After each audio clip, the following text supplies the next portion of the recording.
Bom dia, bom dia. Estamos aqui ao vivo, né? Nesse dia maravilhoso, né? É, eu tô olhando aqui uma olhada na televisão, gente. Olha, nós precisa orar muito, né? Mais ainda, né, meu? Nós precisamos orar porque a coisa tá feia, né? É roubo pra todo lado no mundo, é guerra, é tudo. E os crentes estão aí, né? Brincando de ser crente, sem se esforçar em nada, né? E a gente fica triste porque a gente sabe que vai caminhando de mal a pior. Mas vamos lá, né? Eu entrei aqui falando isso que eu tô aqui, eu olhei aqui na televisão os escândalos aqui, então a gente tá vendo que a coisa não tá bem. Mas vamos lá, vamos fazer a nossa parte, né? Vamos doar sangue, gente. Vamos doar leite materno, dizer sim para doação de órgão, porque isso é importante, praqueta, isso é importante para nós, é obra, gente. A fé sem obra ela é morta. Vamos fazer tudo isso e dar glória ao Senhor, fazer o que é certo, fazer o que é bom, né? Porque a gente sabe, se nós não ajudar o nosso próximo, seja com o que for de bom, tem que ser bom, né? Porque quem faz coisa boa recebe coisa boa. Quem faz coisa má recebe coisa má em dobro, assim como recebe coisa boa em dobro no que a gente fizer, né? A gente sabe disso.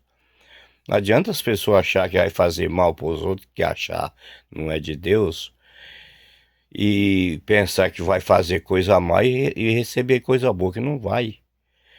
Se você faz coisa boa, você vai receber coisa boa em dobro. Se você faz coisa má, você vai receber coisa má em dobro. Não é para assustar, não, é a verdade. É a verdade que as pessoas acham que é entendido, sabe de tudo. Olha aí, essa família aqui, desse povo que se chama Bocara aí, ó. Acharam que era esperto, hoje está aí, ó, vai pagar o preço. Eu tô dó da família, né? Daqueles que tem no meio honesto e deles também, que deixaram se levar pelas coisas erradas, né? Nós não podemos, por isso que a Bíblia fala para nós, seja tardio para falar e rápido para agir. Não podemos pensar em fazer o mal ao nosso próximo. É o que eles fizeram, o mal a muita gente, né? Então tá aí, gente. Não vamos achar que Deus vai nos livrar das nossas iniquidades, que Ele não vai, não. É nós que vamos aprendendo o que ele deixou para nós e se livrar delas. Caso contrário, Deus está lá no trono dele, ó. E nós, se nós não procurar a se ajeitar, nós vamos pro trono de Satanás, tá certo? A Nova Jerusalém não existe. Até porque a Nova Jerusalém não existe para o pecado, existe para aquele que luta para se consertar sempre, tá certo? Então, tem uma frase que eu gosto muito. Esse dia a pessoa falou para mim, mas a gente tava em muita gente e eu perdi a chance. É, eu dei uma arrochada aqui numa pessoa e ele falou assim, mas ô Zé, para pensar. Aquele que não tem pecado, que atira a primeira pedra. Era para mim falar para ele, olha, mas só que Jesus falou. vai e não peques mais, para não te acontecer coisa pior. Mas tudo bem. Mas o recado é esse, gente. Tem gente que se incomoda, fala assim: ah, mas aquele que não tem pecado que atira a primeira pedra. É, mas você viu o que Jesus falou após isso? Vai, não, eu te perdoei. Porque era Maria Madalena, né, lá na hora que foi ser apredejada, né? Todo, Jesus falou: aquele que não tem pecado que atira a primeira pedra. Todo mundo jogou as pedras no chão e foram embora. Ela virou para ele e falou: Senhor, ninguém me perdoou. E o senhor? Eu também não vou te. Ou como é que é? Senhor, ninguém me condenou. E o senhor? Perdão, gente. Ele falou: também não vou te condenar, mas vai e não peques mais. Isso é um alerta. Então nós temos que tomar cuidado, nós cristãos, para saber o que está fazendo. Porque Deus não é. Ele não dorme no ponto para deixar passar iniquidade e ele ficar por isso mesmo. Não. Aí vem aquela festa, né? O povo vai na igreja 2, 3 vezes, ou 1 ano, ou 20 anos, e não aprende, porque os pastores não ensinam. Aí fala assim: ah, história, menino, todo mundo é filho de Deus, todo mundo nasceu por causa de Deus. É, sim, todo mundo, é verdade. Mas a maioria é criatura de Deus. Filho de Deus é aquele que vive e luta para obedecer a palavra do nosso Senhor Jesus Cristo, gente. Toma um cuidado com isso, porque as pessoas morrem e vão para o inferno acreditando que o pecado não é cobrado. E o pecado é cobrado sim. Sim, em dobro. É, em dobro. Não vá pensar, porque a Bíblia fala: ah, aquele que não tem pecado já se torna um mentiroso. Toma cuidado com isso, gente. Toma cuidado, isso aqui é uma parábola, porque muitos abrem a boca e falam que não tem pecado, e ele está mentindo mesmo, a Bíblia fala que ele está mentindo. Mas lutar cada dia para não mentir mais e não pecar mais. A gente está sujeito a cair, mas tem que ser humilde de chegar e dizer: ô meu pai, me perdoa, me ajuda aí que sozinho eu não vou chegar. É assim, se fez mal para alguém, vai lá e se abraça, pede perdão, tá certo? Então muitas vezes a gente, por causa do sangue, pesa. Houve um probleminha aí que eu deixei, é como se diz, o sangue falar mais alto. Ou seja, eu condenei a pessoa sem olhar para o lado do meu lado. Isso eu errei, pedi perdão para a pessoa. E hoje nós somos amigos. Ele chegou e falou para mim: ó, seu Zé, a história não é essa. A história chegou até o senhor errada. Aí ele passou a me contar tudo. Digo: então, meu irmão, me perdoa, que eu agi sem pensar nesse momento. A gente tem que ser assim, gente. Nós cristãos tem que entender a hora de nós pedir perdão. E deixar a mágoa para trás. Ali eu já dei um abraço dele: meu irmão, então me perdoa, meu irmão. Ele falou: tá perdoado. E eu peço perdão ao senhor também. Digo: tá perdoado. Pronto. Ali nós seguimos em frente. E hoje ele tá me ajudando. Tá aí, ó, tá vendo como é que é? Tem que ter, se chama sabedoria. A gente não pode julgar o caso sem não ter os dois lados. E olha como é que o inimigo é. Olha o tanto de ano que eu caminho. E nesse dia eu deixei me levar, por causa que tinha minha família estava no meio. E a Bíblia nos ensina Que a gente tem que ser reto com qualquer um. Não é só puxar pro lado da família, não. E nesse dia eu errei. O sangue subiu. Eu errei. Mas pedi perdão pra ele, chamei ele pra conversar, ele me falou. A história não é essa que eu contei pra ele. Ele falou, a história não é essa, seu Zé. A história chegou distorcida pro senhor.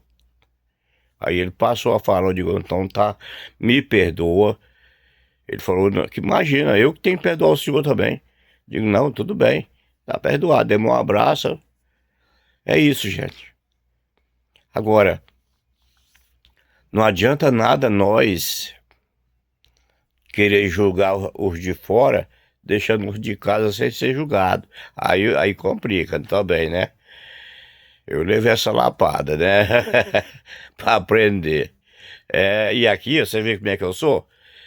Se fosse outro, eu ia ficar com isso aqui guardado. Eu não, trago, jogo a público, porque eu não encubro nada, nem meu. Se eu errar, eu venho aqui falar pra vocês, ó, gente, me perdoa que eu errei em ponto tal, tal, tal. Tá certo? É assim, gente. E Deus gosta das pessoas assim. Das pessoas honestas que, quando erra, reconhece que errou. Os humildes será exaltado para Deus. Eita glória. Gente. Os humildes será exaltado. Agora vamos voltar àquele ponto que eu falei. Filho de Deus. Filho de Deus é aquele que vive e obedece à palavra de nosso Senhor Jesus Cristo. Você está obedecendo a palavra?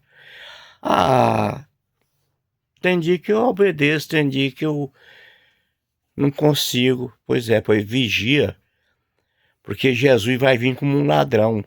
Se ele chegar e te achar nesse cansaço todo, sem se esforçar para obedecer a palavra dele, ele vai te levar aliás, te levar não, te mandar pro fogo eterno. Tá certo? Então, gente, vamos aprender, vamos sair do meio dessas mentiraiadas aí, dessas igrejas. Tem muita igreja mentindo aí, olha. Aliás, igreja não, pastor, né? Que se diz pastor, mas são mensageiros de Satanás. Esse povo que se diz presbítero, bispo, mas são mensageiros de Satanás. São lobos roubadores, pregando mentira, te socando mentira em você. Tá certo? Vou trazer um ponto aqui, Evangelho não, 1 João 3, 1 em diante, fala assim, ó, que bonito. Por isso vocês é titulado filho de Deus, porque vocês vivem fazendo o que Deus gosta e são chamados de filho de Deus, e eu tenho vocês por filho. Eita glória! Agora são todos pertinho desse lado aí, no mesmo evangelho, no mesmo texto. Presta atenção aí, ó. 1 João 3,10. Por isso vocês se intitulam filho do diabo, porque vive mentindo e não se arrepende dos seus pecados. Tá certo, gente? Isso é sério, né? Por isso, se você quer entrar no céu, meu irmão e minha irmã, se esforça.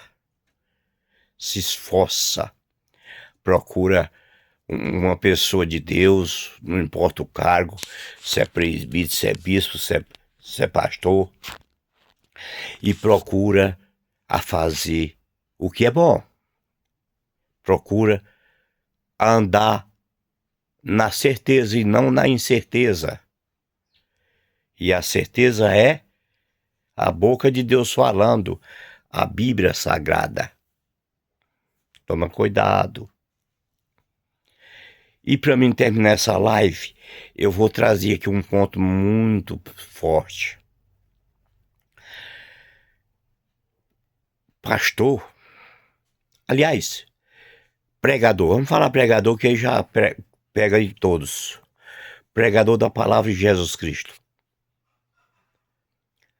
Pode sair da igreja para ir ser político? Jamais. Jamais. O que é que está escrito em Gálatas 5,19?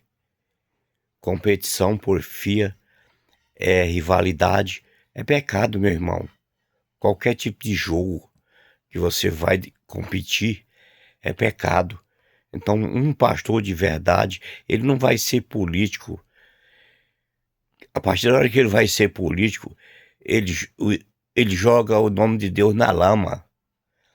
A partir da hora que um jogador, que um pastor, que um pregador vai para campo de futebol, ele joga o nome de Deus para trás. Certo? A partir da hora que um pregador da palavra bota uma arma na cintura ou nas costas, no ombro, ele joga Deus de lado e bota Deus para trás da alma dele, da arma dele. Porque o Deus dele dali para frente é aquela arma dele ali, ó, para ele se defender. Ele acha que ela é tudo para eles. Pode ver, quando eles botam a arma na mão, até muda de postura. Eu fico olhando o jeito do povo trabalhar, né? Quando eles entram no serviço, eles mudam de postura. Quando eles vestem aquela farda e bota aquela arma na mão, muda tudo. Será que o Espírito Santo vai estar num povo desse? Não, meu irmão, não. Será não, eu tenho certeza. A Bíblia diz que tem profissão que nós temos que deixar para os ímpios. Se Deus manda nós amar o próximo, como é que nós vamos... E sem exceção, não tem negócio de dizer, não, eu não amo ele porque ele roubou, ele matou. Efésios 6,12, meu irmão. Nossa luta não é contra carne e sangue, contra as potestades desse mundo. Porquanto nós temos que amar a todos, porque tem ladrão, tem assassino que volta para a igreja e tem a chance de ir para o céu. Porque a Bíblia diz que enquanto nós temos fogo de vida, nós temos chance de mudar. Por isso que nós estamos aqui pregando, para resgatar a alma do abismo. A alma está lá dentro do abismo. Nós estamos aqui pregando essa palavra para resgatar ela. Deu para vocês entender? Então é isso, gente. Peço que vocês se inscrevam aí nos meus canais aí, ó, para que mais ensinamento como esse chegue até vocês. E o gostoso que chega dos 4 cantos da terra, né? É uma beça, né? Tá aí. Tá encerrado, e as palmas para Jesus. Quer dizer para vocês que eu amo muito vocês em Cristo Jesus. Não prega essa palavra para querer me aparecer, não. Mas sim, a minha intenção é ganhar a alma para Jesus através da verdade. A paz do Senhor, fiquem todos com Deus. Até a próxima.